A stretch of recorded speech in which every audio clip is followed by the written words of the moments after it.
Sandeep, housing board के तत्कालीन SDO ने किस तरह से घोटाला किया आपकी जमीन को लेकर? ये वहां पर तिर्की साहब के यहाँ पर ले गए और उन्होंने देखा कि इनकी जमीन ये है, यहाँ पर पड़ी हुई है। तो इसके चलते माता राम को उन्होंने अपने घर पर 40-45 दिन तक रखा। महिला की प्रॉपर्टी इस तरह से हड़प ली गई है, 4-5 करोड़ की प्रॉपर्टी है वो। आप बेच लो 5 करोड़ में। मतलब दलाल अगर ये चाहे कि आपका मकान बेचना तो बेच सकता है बगैर आपकी सहमति के। नहीं, मेरी सब क्या बात कर रहे हैं यार आप? मैं तो पैसे दिए ना। आप हाउसिंग बोर्ड के एसडीओ रहे हो, एक जवाबदार पोस्ट में आप तिर्की जी। अचानक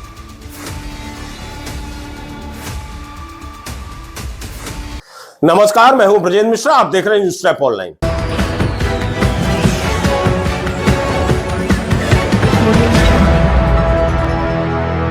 आज हम हाउसिंग बोर्ड के एक बड़े अधिकारी का खुलासा कर रहे हैं जो बहुत बड़ा भूमाफिया निकला है।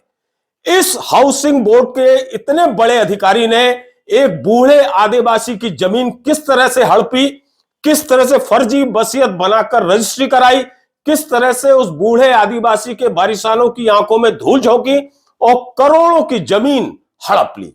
हम इसको एक्सपोज कर रहे हैं, आप हमारी खबर के साथ बने रहिए। देखिए, यह है हाउसिंग बोर्ड भोपाल का एग्जीक्यूटिव इंजीनियर जिसका नाम है टीएस तिर्की। यह जबलपुर में भी एसडीओ रहा है हाउसिंग बोर्ड में। इस टीएस तिर्की ने, जिसका आलीशान बंगला जबलपुर के महाड़ोताल क्षेत्र में मदर टेरेसा कॉलोनी में है, आलीशान कोठी है और इसी तरह के पैसों से कमाई हुई कोठी लगती है ये। इस टीएस तिर्की ने एक बूढ़े आदिवासी की जमीन जो करमेता में थी, करीब 16,153 वर्ग फीट जमीन, इसने फर्जी तरीके से हड़प ली। चूंकि बूढ़े आदिवासी का नाम हरि सिंह राजगौड़ था, करमेता में इसकी जमीन थी। इसकी 2015 में हरि सिंह राजगौड़ की मौत हो जाती है और उसकी पत्नी कमलाबाई, वो भी बुजुर्ग महिला थी, और उसके परिवार में यानी मृतक हरि सिंह राजगौड़ के परिवार में उसके लड़के और लड़कियां, इस तरह से करीब 5 से 6 वारिसान हैं, जिसमें उसका लड़का महेश राजगौड़ मानसिक तौर पर बीमार है। सोनाबाई, श्यामाबाई, ममताबाई, सुमताबाई, ये उसकी संतानें हैं। अब आप देखिए, इस टीएस तिर्की ने जैसे ही उस हरि सिंह राजगौड़ की मौत हो जाती है, उसकी पत्नी बेबा कमलाबाई को अपने घर ले जाता है इसी आलीशान कोठी में और उसे करीब 1.5 महीने रखता है। और 1.5 महीने रखने के बाद उसे बताता है कमलाबाई को कि उसकी जो जमीन है 16,153 वर्ग फीट, वो सीलिंग में आ रही है, तो सीलिंग से हम उसको मुक्त करा देंगे और बढ़िया व्यवस्थित इसकी हम रजिस्ट्री करा के इसे बिकवा देंगे, अच्छा खासा पैसा तुम्हें मिल जाएगा, जो भी केस लड़ना होगा हम लड़ेंगे। इस तरह का लालीपाप इस सरकारी अधिकारी ने उस आदिवासी महिला को दिया। अब चूंकि वो महिला अनपढ़ थी, बिना पढ़ी लिखी थी, उससे कागज में साइन करा ली और बिल्कुल इसी तरह की स्थिति, इसी तरह की कहानी इसने उसके वारिसानों के साथ की और 100 रुपए के स्टाम्प पर उन सबसे अंगूठा लगवा लिए और फिर दंड से उस पूरी जमीन को अपने भतीजे के नाम पर ट्रांसफर करा लिया। पहले रजिस्ट्री कराई और उसके बाद अपने भतीजे सुनील के नाम पर उसे खसरे में भी दर्ज करा लिया।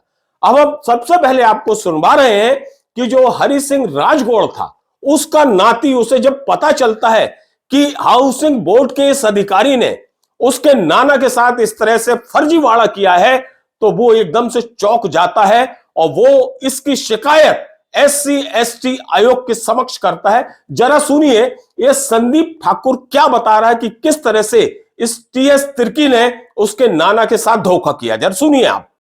संदीप, हाउसिंग बोर्ड के तत्कालीन एसडीओ ने किस तरह से घोटाला किया आपकी जमीन को लेकर? देखिए, क्या हुआ कि हम लोग तो गांव में रहते थे पड़रिया में और हमारी नानी अकेली रहती थी करमेता में। तो मेरी शादी के कुछ समय बाद नाना जी की तबीयत खराब हुई, लकवा लगा, वो एक्सपायर हो गए। एक्सपायर के बाद वो अकेली यहाँ रहती थी, तो इन्होंने देखा कि इनकी कुछ ज़मीन पड़ी हुई, तो जो शंकर से थे और शिवराज था, उसके माध्यम से जानकारी लगी। तो ये वहाँ पर तिर्की साहब के यहाँ पर ले गए और उन्होंने देखा कि इनकी ज़मीन ये है, यहाँ पर पड़ी हुई है। तो इसके चलते माता राम को उन्होंने अपने घर पर 40-45 दिन तक रखा। तब हम उनको ढूंढते रहे कि माता राम कहाँ हैं, पता नहीं चला। 40-45 दिन के बाद पता चला कि माता राम किसी तिर्की साहब के घर पर रह रही हैं। फिर जानकारी लगी कि इन्होंने, हमारी ज़मीन थी माता राम के नाम पर, जो 59/1 है, उसको एक छोटा सा गड्ढा बताया कि यहाँ पर एक आपका छोटा सा गड्ढा है जो सीलिंग में है, तो इस गड्ढे के लिए हम आप लोगों से सहमति ले रहे हैं कि इसको हम सीलिंग से मुक्त कराएंगे, और सीलिंग से मुक्त कराने के बाद ये ज़मीन जब आप लोगों के नाम पर आएगी तो आप लोगों को पैसा देकर रजिस्ट्री करा दी जाएगी। तो इन्होंने पैसा ऐसा तो जो दिया कुछ भी नहीं, लेकिन इस प्रकार से इन्होंने फर्जी वसीयत तैयार की विपिन टोपे और इनके माध्यम से, जिसमें अंगूठा भी फर्जी है। ठीक, वो 0.150 हेक्टेयर लगभग 18 से 16,000 स्क्वायर फीट के लगभग जो ज़मीन थी, तो इन्होंने षड्यंत्र के माध्यम पर वसीयत करा के और इनसे सहमति करा के, और जितने भी वारिसाना हैं टोटल कितने वारिसान थे इसमें 6 वारिसान थे। जो भी वारिसान थे जो टोटल अंगूठा छाप थे, उनको पढ़ना लिखना कुछ भी नहीं आता था। जो आपने बोल दिया कुछ वही समझ लिया, भले ही आपने कुछ लिखा हो लेकिन जो बोला हो वही मानते। अच्छा, वो रजिस्ट्री कराने के बाद फिर उसने तिर्की ने जी किसको जमीन बेची? रजिस्ट्री कराने के बाद उस तिर्की ने सुनील अपनी जो भतीजा था उसके नाम पर उसने कराई। इसके बाद वो पहाड़िया वगैरह थे, अंसारी थे, और फिर ये सोनी जी वगैरह बहुत सारे लोगों को उसने बेचना चालू कर दिया। टुकड़ों टुकड़ों में बहुत सारी जमीन उसने बेचना चालू कर दिया। कर मेहता की इस बेशकीमती आदिवासी जमीन के फर्जीवाड़े के मामले में जब न्यूज ट्रैप को यह भनक लगी और जानकारी लगी, तो हमारी न्यूज ट्रैप की टीम पहुंची मदर टेरेसा में रहने वाले इस टीएस तिर्की के निवास पर, इस आलीशान कोठी में। वहां हमने आवाज लगाई और टीएस तिर्की संयोग से उस बंगले में मिल गए, क्योंकि वो भोपाल से जबलपुर अप डाउन करते हैं। तो आप सुनिए जरा, मैंने जिस तरह से उनसे सवाल जवाब किए तो तिर्की जी के होश उड़ गए। उन्हें समझ में आ गया कि उनका फर्जीवाड़ा अब सार्वजनिक हुआ जा रहा है और अब वो बचने वाले नहीं हैं। तो उन्होंने अपने स्तर पर बचाव में जो बातें कही उसे भी आप सुनिए और हमारे सवाल सुनिए, और किस तरह से ये दहशत में आ गए, ये डर गए, क्योंकि किया तो फर्जीवाड़ा है। जरा सुनिए किस तरह से टीएस तिर्की ने मेरे सवालों का जवाब दिया। कभी बीच में कैमरा बंद कराने की बात कही, कभी हमसे दोस्ती यारी होने की बात कही। इस तरह की बात करके ये बचने की कोशिश करते रहे। जरा देखिए आप। राजगोड़ वाली जमीन है जिसकी वसीयत आपने करी है, वसीयत से नाम दर्ज कराया, फिर उसको बेच दिए, तो वो वसीयत ही फर्जी। अब जो हमें मिला हमने कर लिया, उन्होंने कहा हाँ ना, वसीयत हम लोगों ने सर्च कराई है, चेक कराई है। उसमें अंगूठा लगा हुआ है ना, वो आधार कार्ड में कुछ है, वो वाली वसीयत में कुछ है। अपन तो दलाल से लिए थे ना। नहीं, सवाल ये है कि वो जो उसकी पत्नी थी, बुजुर्ग महिला, उसको जानकारी नहीं है। है ना? चलो ठीक है, वही हमने बोला कि भाई पहले आपसे बात कर ले। चलो मिल, तो वही आप भाई, आपका पक्ष भी तो जानना जरूरी है ना। हम तो दलाल से लिए थे। नहीं, दलाल से तो लिए थे, ठीक है दलाल, लेकिन जो रजिस्ट्री हुई वो तो गलत हो गई ना यार तिर्की जी। अरे तो जाने रजिस्ट्री जिनकी गलती हुई। रजिस्ट्री में आपका गलत नाम चढ़ा, फिर गलत तरीके से आपने बेच दी।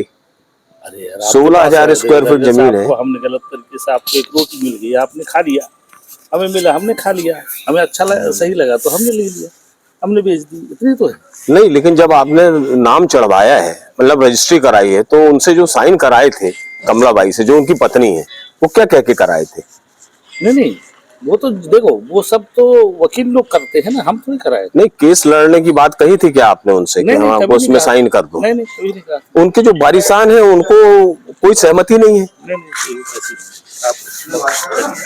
ये तो फर्जी काम हुआ ना। अब आप एक सरकारी पोस्ट में हो। कोई फर्जी काम नहीं, हमें तो दलाल से हमने खरीद के ले लिया, बस खत्म। नहीं तो मालिक तो आप बने ना। रुको तो यार, रुका है भैया, नहीं चल रहा। आप क्या घबरा रहे हो? आप क्यों ऐसा पूछ रहे हो मेरे साथ? नहीं, इसलिए फर्जी वाला उसकी हम लोग जांच करा रहे हैं। बड़ा मामला है ना, गरीब किसी महिला की प्रॉपर्टी इस तरह से हड़प ली गई है। 4-5 करोड़ की प्रॉपर्टी है वो। आप बेच लो 5 करोड़ में। नहीं, लेकिन उनके वारिसान की सहमति भी नहीं है, उसके बाद कैसे आपके नाम पे हो गई वो जमीन? हमारे पास तो है, उन्होंने दिया, जो दिया वो सब है। तो रजिस्ट्री तो आपने कराई ना, तो सारे पेपर तो आपने तैयार किए होंगे ना यार। रजिस्ट्री में दलाल कर लेता है सब चीज। अच्छा, दलाल देता है, बोले रजिस्ट्री कर लो अपन। मतलब दलाल अगर ये चाहे कि आपका मकान बेचना तो बेच सकता है बगैर आपकी सहमति के? नहीं, मेरी सब क्या बात कर रहे हैं यार आप? मैं तो पैसे दिया ना। आप हाउसिंग बोर्ड के एसडीओ रहे हो, एक जवाबदार पोस्ट में आप तिर्की जी। अचानक आके मत पूछा करो यार। आप मिश्रा जी मेरे को जानते हो, लेकिन आप अचानक आके कुछ भी पूछो। नहीं तो अरे तो तैयारी, आप बताओ ना, ऐसे मत पूछा करो। कभी आना, मैं आपका नंबर ले लूं, दे दूंगा। नंबर लिखो, नंबर। टीएस तिर्की का कहना यह था कि उसे तो साहब दलाल ने जमीन बिकवाई है, उसे दलाल ने जमीन दिलाई। तो हमारा कहना था कि यदि आपको दलाल ये कह दे कि तुम्हारी जो कोठी है ये हम बेचे दे रहे हैं बिना सहमति में आपकी, तो क्या आप तैयार हो गए? तो इस पर वो हक्का बक्का रह गए।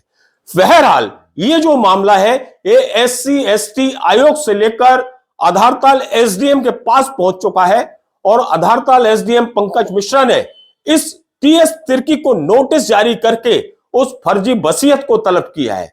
फर्जी वसीयत में इस तिर्की ने जो अंगूठा का यूज किया है वो अंगूठा फर्जी है, क्योंकि ये संदीप ठाकुर का ये कहना है कि आधार कार्ड में ओरिजिनल अंगूठा लगा है मृतक का, यानी उसके नाना का, यानी हरि सिंह गौड़ का, और जो वसीयत में अंगूठा लगा हुआ है वो एकदम से फर्जी है। और दूसरी चीज ये है कि जब कोई खूनी रिश्ता है नहीं है तो वसीयत उसके नाना तिर्की के नाम पर कैसे कर देंगे या इसके परिवार वालों के नाम पर कैसे कर देंगे। सबसे बड़ी बात यह है कि तिर्की ने अपने हाथ से खसरे में अपने हाथ से लिखा है और जो रकवा है उसको ब्लैंक छोड़ दिया है। ये तमाम इतने सबूत हैं जो इस बात के लिए प्रमाणित करते हैं कि ये आदिवासी की जमीन इस हाउसिंग बोर्ड के अधिकारी ने हड़प ली है फर्जी दस्तावेजों के जरिए। इस पूरे मामले की जांच की जा रही है और जांच में जो भी खुलासे आएंगे हम निरंतर उसे एक्सपोज करेंगे। मतलब दलाल अगर ये चाहे कि आपका मकान बेचना तो बेच सकता है बगैर आपकी सहमति के? नहीं, मेरी सब क्या बात कर रहे हैं यार आप? मैं तो पैसे दिए ना। आप हाउसिंग बोर्ड के SDO रहे हो, एक जवाबदार पोस्ट में। आप तिर्की जी अचानक